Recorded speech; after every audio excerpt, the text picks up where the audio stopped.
I wish the groups that you initially worked with were more broad in their approach. It's hard for me to think in terms of health when some of the groups, or one in particular, their focus is just to shut down gun shows.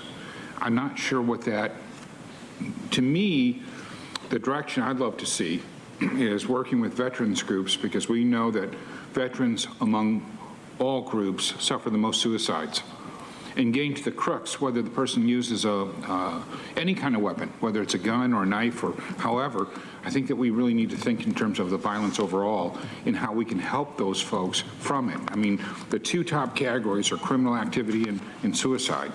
So, you know, looking at people that have just a single agenda, that's, to me, from my district, we think that you're putting your hand on the scale, and it's not an open and fair process. And I really want to focus in on how we can reduce suicides and how we can address it in a meaningful way. So I think moving forward, making sure there's a broad outreach and that there's a lot of opinions at the table so we can really look at it. And to my colleagues, Desmond's remarks, I also represent 2,000 square miles of unincorporated area. And I'm very fortunate where I live.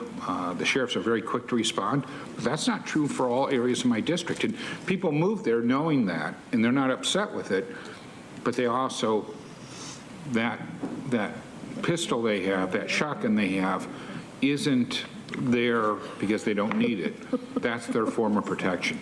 And so I think that having those types of groups at the table too, so that we can have balance moving forward, so we can get to conclusions that we can get a 5-0 vote on. I think that's really important.